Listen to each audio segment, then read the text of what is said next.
Cari fratelli e sorelle, buongiorno. Chers frères et sœurs, bonjour. Nous écoutons la catéchèse du pape François au Vatican le 8 avril 2020. Dans ces semaines de pandémie qui fait souffrir le monde, il y a beaucoup de questions que nous nous posons et il y en a certaines qui concernent Dieu également. Que fait Dieu face à notre douleur? Où est-il quand rien ne va?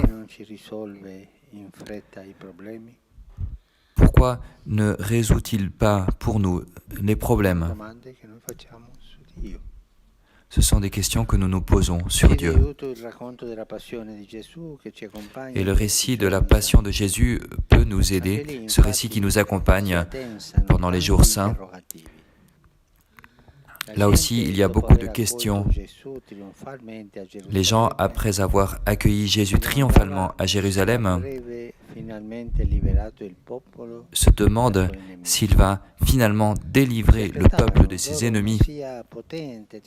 Ils attendaient un Messie puissant, triomphant, avec l'épée.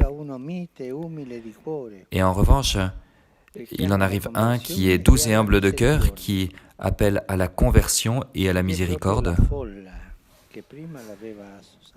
Et c'est justement la foule qui venait de l'acclamer, qui crie maintenant, crucifie-le. Ceux qui le suivaient prennent peur et l'abandonnent. Ils pensent, si c'est cela le sort de Jésus, il n'est pas le Messie, car Dieu est fort, il est invincible. Mais si nous poursuivons la lecture du récit de la Passion, nous y trouvons un fait surprenant. Quand Jésus meurt, le centurion romain, qui n'était pas croyant, il n'était pas juif, c'était un païen, mais qu'il avait vu souffrir sur la croix et qu'il avait entendu pardonner tous ceux qu'il avait offensé, qui avait touché de sa main son amour sans mesure, celui-là confesse, vraiment, cet homme était le Fils de Dieu.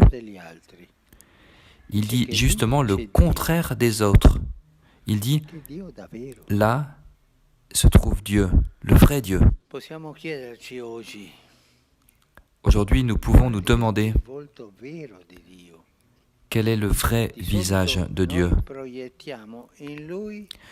Nous avons l'habitude de projeter sur lui ce que nous sommes, à la plus grande puissance, notre succès, notre sens de la justice et notre dédain aussi. Mais l'Évangile nous dit que Dieu n'est pas ainsi, il est différent. Et nous ne pouvions pas le connaître par nos propres forces. Voilà pourquoi il s'est fait proche, il est venu à notre rencontre, et à Pâques, il s'est révélé complètement. Où s'est-il complètement révélé? Sur la croix. C'est là que nous apprenons les traits du visage de Dieu. Ne l'oublions pas, chers frères et sœurs, la croix est la chair de Dieu, le siège de Dieu. Il sera bon pour nous de regarder le crucifix en silence et de voir qui est notre Seigneur. Il est celui qui ne montre pas quelqu'un du doigt contre quelqu'un, ni même contre ceux qui le crucifient, mais qui ouvre grand ses bras pour tous, qui ne nous écrase pas de sa gloire, mais qui se laisse dépouiller pour nous, qui ne nous aime pas en parole, mais qui donne sa vie en silence, qui ne nous contraint pas, mais qui nous délivre, qui ne nous traite pas comme des étrangers, mais qui prend sur lui notre mal. Il prend sur lui nos péchés. Il le fait pour nous délivrer des préjugés sur Dieu. Alors, regardons le crucifix et ouvrons ensuite l'Évangile Ces jours-ci, nous sommes tous en quarantaine, à la maison, confinés. Prenons ces deux choses, le crucifix, regardons-le, et ouvrons l'Évangile.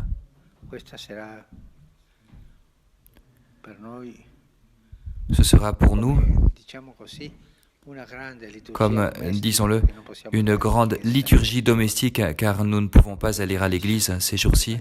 Regardons le crucifix et l'Évangile.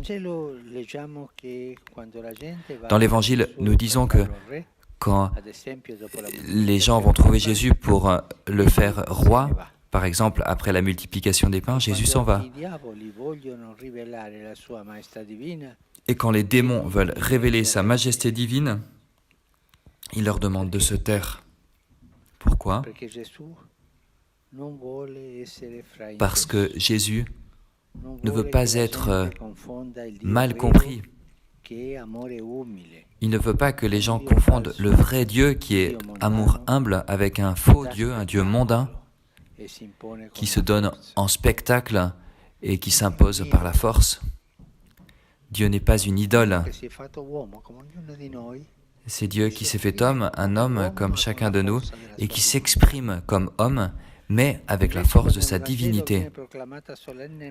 En revanche, quand dans l'Évangile est proclamée solennellement l'identité de Jésus, que se passe-t-il quand le centurion dit « Vraiment, il était fils de Dieu »,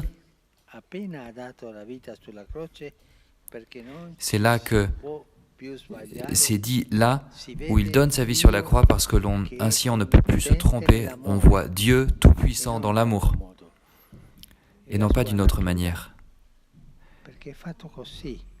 C'est sa nature, il est fait ainsi, il est amour.